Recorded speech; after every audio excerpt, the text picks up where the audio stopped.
Well, tonight we are in number 15 in the book of Judges. We're looking at a fellow by the name of Abimelech.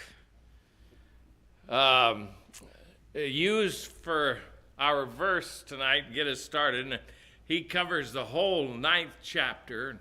We will not get through the whole 9th chapter. We could to rush through it, but I'm not going to. And all the men of Shechem, verse 6, gathered together in all the house of Millo, and went and made Abimelech king by the plain of the pillar that was at Shechem. As I said, we're going to turn our attention to Abimelech. He was, if you remember, already introduced to us one time as a child that was born of the concubine from Gideon and the concubine that was at Shechem. His name appears some 38 times in this chapter. 57 verses. That means only 21 verses don't have his name in it. He's mentioned quite prominently.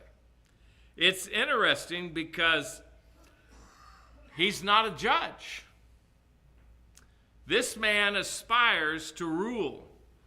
Now, I believe this may have come from even the fact that his probably hearing the people talk about, we need to have a king like other nations. That was certainly talked about. And remember, they had offered Gideon the rule and for his sons and sons. So they were looking at starting a monarchy. And of course, we know that Israel does finally put in their order and demand to have a king during Samuel's time as a judge. This may have been kind of that fostering of that time. And he was a guy that looked for opportunities. In fact, I just think he was an opportunist. He saw something going on and he said he's going to go for it. So after the death of Gideon, Abimelech may have heard of these talks and begins to conspire and figure out things of what he can do. We definitely, again, he's never referred to as a judge. God never says that he raised him up. In fact, most people, when they are looking at a study of the judges, do not include him. We're going verse by verse, chapter by chapter, so that's why we're including him here. But again, God has given him an entire chapter and revealed to us a bloody part of Israel's history known as a time when the judges ruled. Ruth 1:1 tells us when judges ruled. So there was a time. It's a time when Israel really should have learned to obey and trust God with raising up a deliverer whenever one was needed. But the seed of distrust of God's theocracy was advancing among the people. Our text that you see there in verse 6 identifies him as a king. And the people install him as a king. And you're going to read this happens after he kills 70 of his stepbrothers. And after, too, the position having been offered to Gideon and his sons and so on. The people of Shechem seem to be acting on impulse. The very verse introduces you to something that's radically different about Abimelech in the history of judges, different from everyone else, because again, he was not a judge, he was raised up. It's almost like Abimelech is a temporary interruption in the judges. It's like he's a glitch in the system, but he's real and he's part of the divine record for us to read. So we're going to look, and of course, chronologically, if you put Abimelech in there, he's going to be between Gideon and Tola. Tola, you're not going to find out a whole lot about. Some of these judges, when we get to them, we're going to be able to go to 2, 3, or even 4 of them at a time as we begin to look. These men, in particular Gideon and the others, we know were divinely empowered and divinely authorized as judges to deliver Israel from their oppressors. Abimelech, in contrast, is a wicked man. He is a wicked man who seizes control through lies, through force, through murder, and through manipulation. His reign is only 3 years. Nothing is said also about an oppressor. And it doesn't look like he's delivering Israel from anyone but himself. There are battles during this time, but it's really against the people of Shechem and another neighboring town. And when they turn on Abimelech and Thebez, when Abimelech's life is ended, it happens by a woman and a millstone. This particular event of Abimelech's death is something that's also noted by Nathan the prophet elsewhere in the scriptures when he's speaking to David, and he reveals somehow or another that after this event, there seems to be a rule put in place. When you're attacking the enemy, don't stand near the wall. That's literally what Nathan says about it. Don't stand near a wall. Somebody might drop something out so that at least, they're paying attention. In the middle of this chapter, there is one survivor of Abimelech's slaughter, and his name is Jotham. And he tells us what can be labeled as a proverb, a fable, a story, an allegory. And it's a story of warning to the people of Shechem about Abimelech. I'm going to give you my outline of the whole chapter. You're going to see, first of all, Abimelech's wicked aspirations, verse 1 through 3. Abimelech's vicious ambush, verses 4 through 6. And then Jotham's words of warning to Shechem. And that takes the bulk, besides the next part, from verse 7 to verse 21. It's, like I said, it's a parable and then an explanation of that parable, or a challenge to the people. And then the rest of it basically deals with Abimelech's downfall, what happens, what transpires. From verse 22 to verse 54 is his deadly downfall. And then the last couple of verses that are there is just the fact that Jotham's curse comes true. So with that in mind, we'll get started right at the first part, verses 1 through 3, Abimelech's wicked aspirations. And Abimelech, the son of Jerubbaal, went to Shechem unto his mother's brethren. Now, that tells you already he lived there but must have moved away. He came back to his mother's brethren, and he communed with them and with all the family of the house of his mother's father, saying, "Speak, I pray you." So he's kind of getting them involved in being his advocate. "Speak, I pray you, in the ears of all the men of Shechem," getting his family going for him, "whether it's better for you, either that all the sons of Jerubbaal, which are 70 persons, reign over you, or that one reign over you. Remember also that I am your bone and your flesh." And his mother's brethren spake of him in the ears of all the men of Shechem all these words.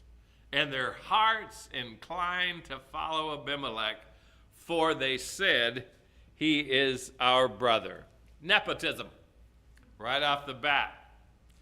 Gideon's death brought out the interest of this man who had an agenda under his communing with his family. Do you notice that it says he came in communing with his family? Well, he's not just coming for a visit. He's got a purpose. You and I have probably in our lifetime, I'm sure you have, met somebody that you begin to talk with them. You even find a common interest. They seem interested in you, and you talk, but a little bit later down the road, you find out their whole conversation, their interest in you is they have an agenda. They want to sell you something. They want to get an advantage over you. There's something that they're trying to do. And we know that. We can recognize it. Sometimes you recognize it right away.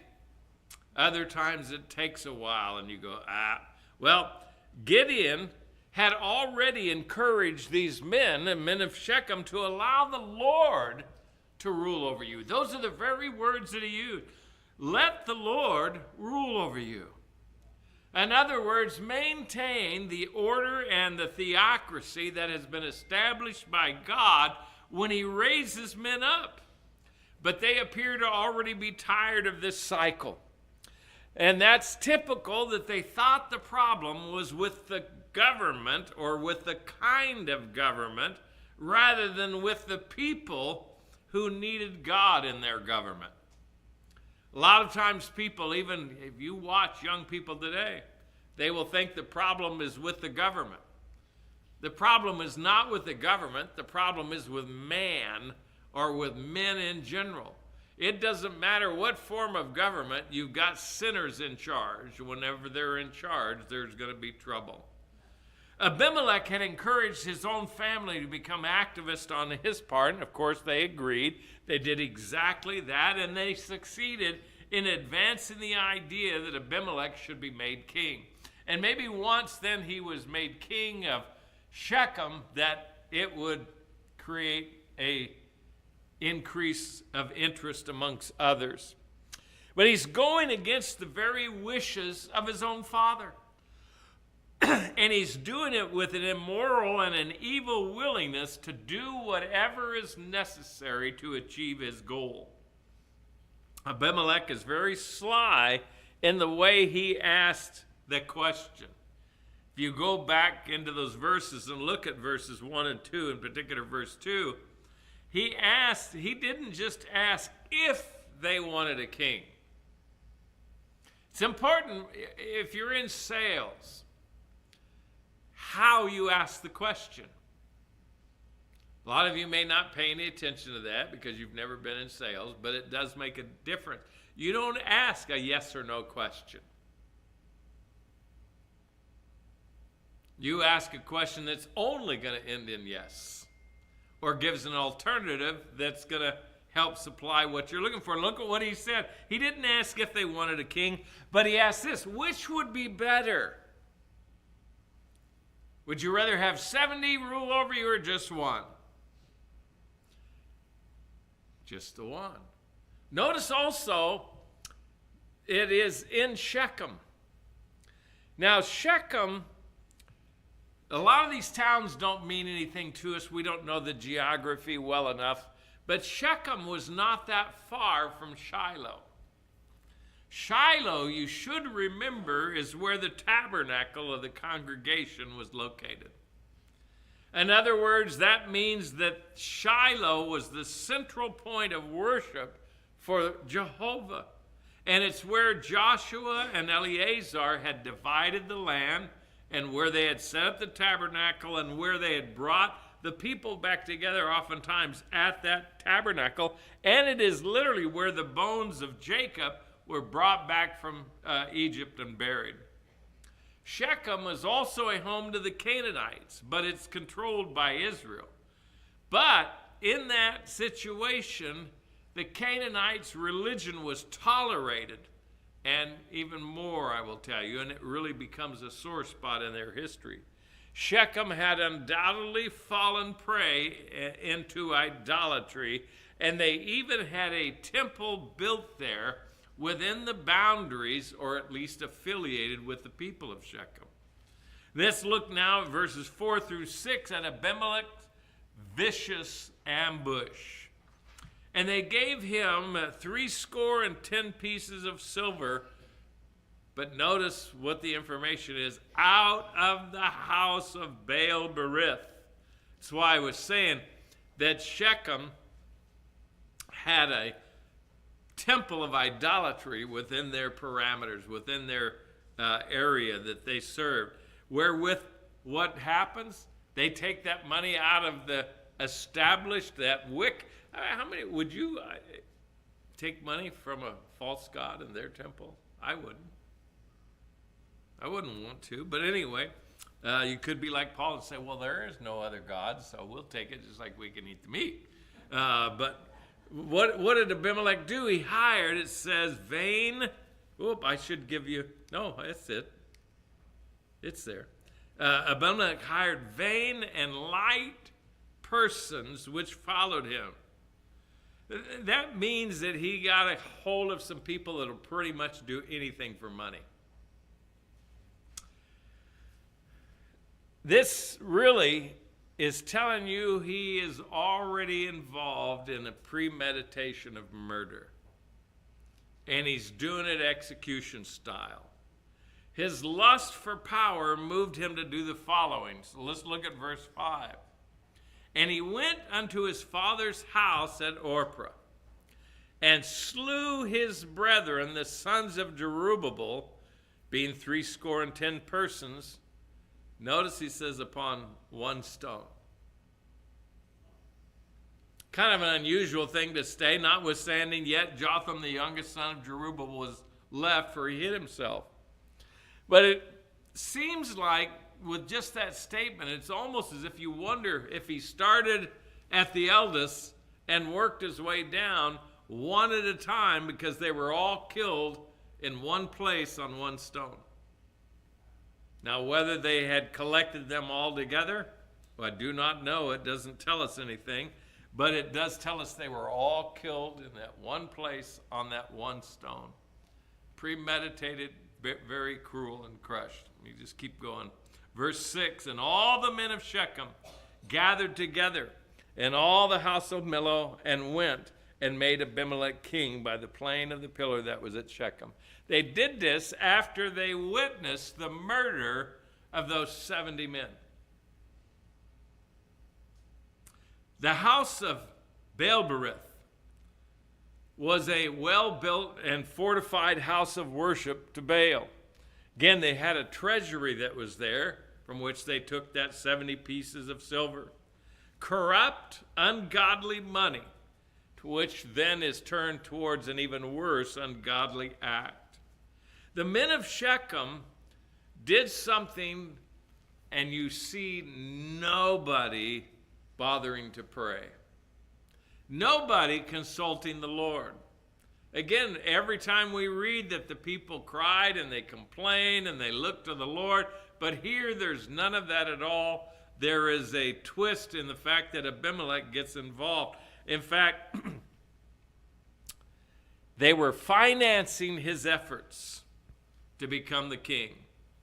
Kind of like financing a political campaign. And he basically, again, hired men that would do anything that he asked them to do, and that's exactly what they did. They committed murder. Now, if they had gathered them all together at once and murdered them one at a time or all together at once, what a horrible sight. What a horrible thing. And Shechem is going to be held accountable for this. They're not going to be let go for this. It's all being done near where God used Joshua to renew the covenant with Israel before he died. But this Canaanite influence was infective. The place has changed. It's gone from a place of worshiping Jehovah to a place of idolatry and men of corrupt morals. Again, we're not told exactly how this was accomplished, but it had to be a horrible sight. Again, maybe that during that time it says they didn't find Jotham. He got away and he hid himself. But they slaughtered them one by one with cruelty.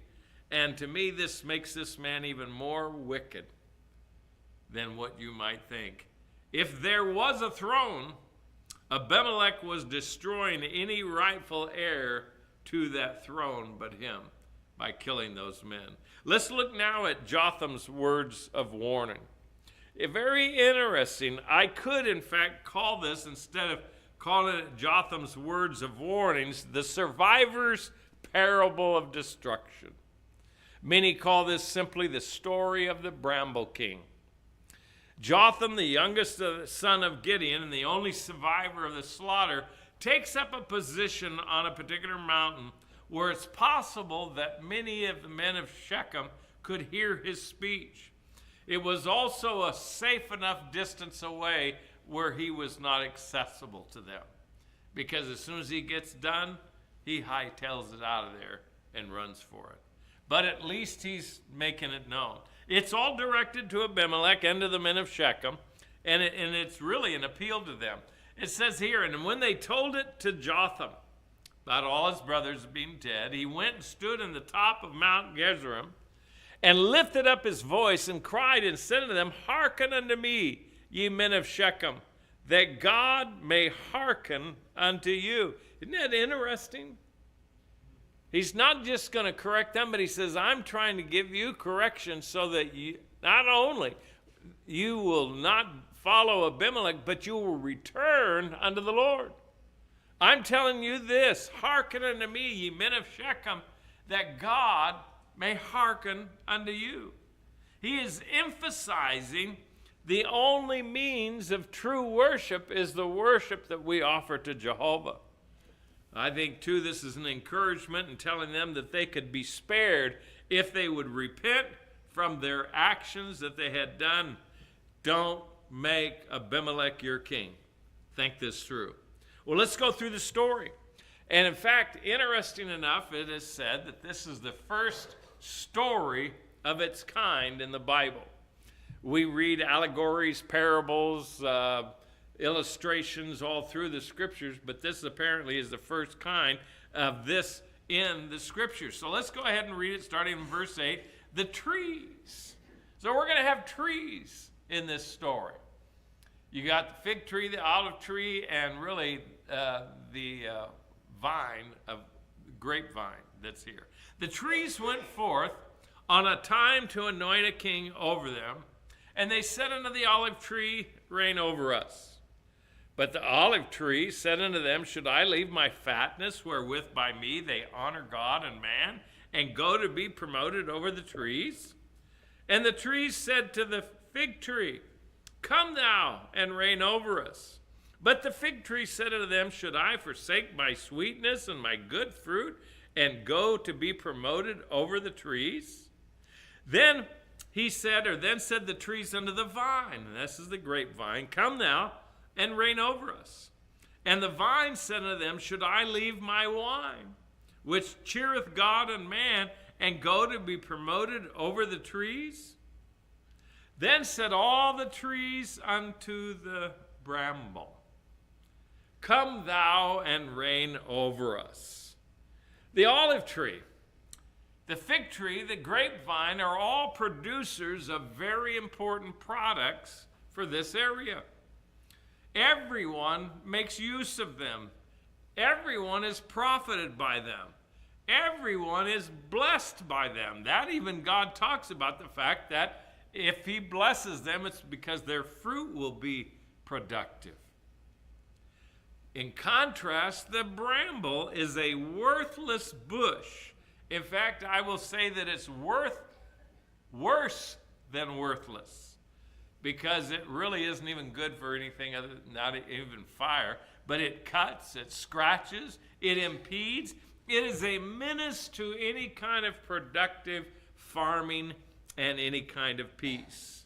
And what happens? Verse 15, And the bramble said unto the trees, If in truth ye anoint me king over you, then come and put your trust in my shadow. Now that's kind of a strange, a bramble bush, not a tree, not a majestic tree with limbs and branches that go up towards the sky, but a bush that's low growing. Trust in my shadow? He doesn't have a shadow. And if not, let fire come out of the bramble and devour the cedars of Lebanon. Now Jotham does not leave it to the people to just kind of make up their own idea with this parable. He, in fact, explains it. Abimelech pretty much is the bramble. He offers something that he cannot provide. The bramble cannot provide shade, and it cannot provide protection. It's like putting confidence in someone who can provide no benefit or blessing, but will only bring you trouble. And Jotham will remind them through this story of the character of his father.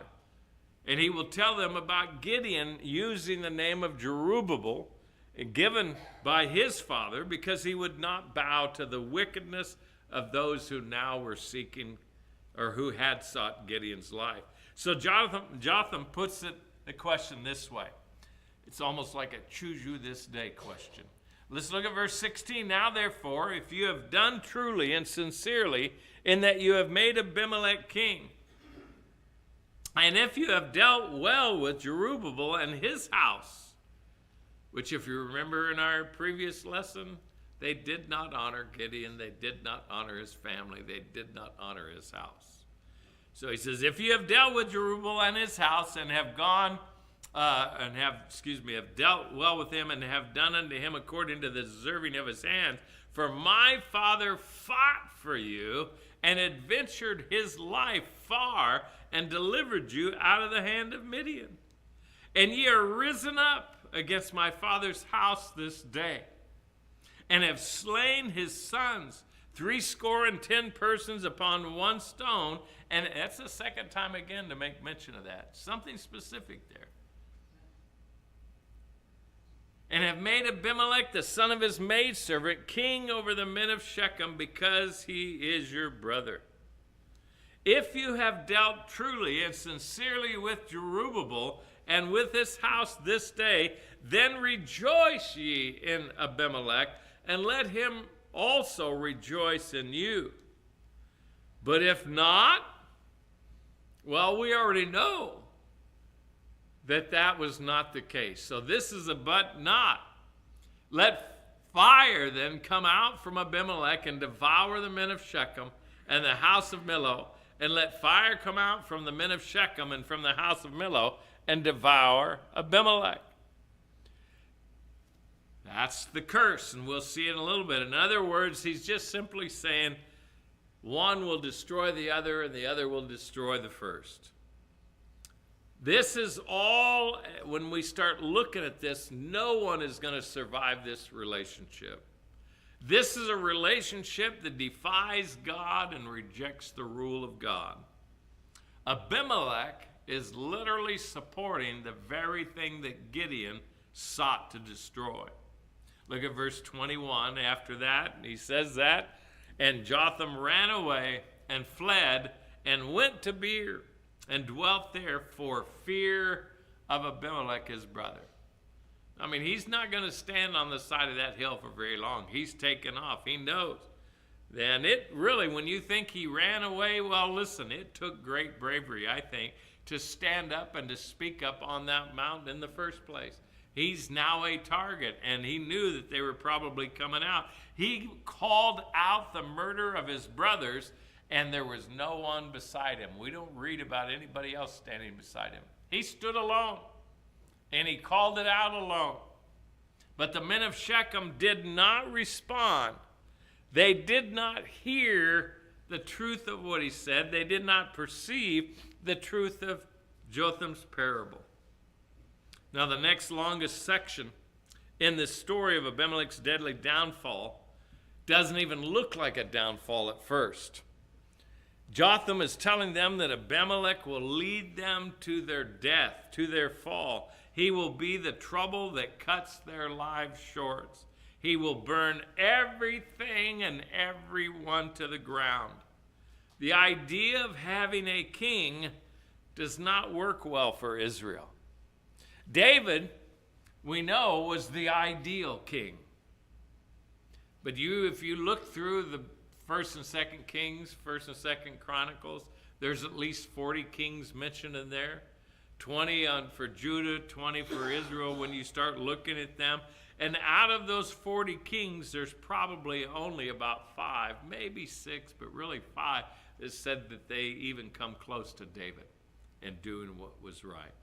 We're not going to go any further than this right now because I don't want to get into the deadly downfall. But in this narrative, as it progresses, Abimelech appears to be in control. He will even appear to have some sort of success and power grab, but only for a short time. Again, what do we read? I'll at least get us to this verse. And when Abimelech had reigned 3 years over Israel, then God sent an evil spirit between Abimelech and the men of Shechem, and the men of Shechem dealt treacherously with Abimelech. This goes all the way to verse 54. That's why we'll save this till next week to examine that. and be able to study it in a little bit better detail. But we can at least get to see the story of what's taking place, the wickedness of this man, and we've already seen it in the killing of 70 of his stepbrothers, all so that he could rule, all so that he could reign, all so that he could have these men put him up as king when they were not supposed to have kings in the first place. We'll get into this more next week. I pray that's been a blessing to you tonight as we look at the latter part of the chapter and follow along with the end of this man. But like I said, when you start looking at it, it looks like he's going to be doing good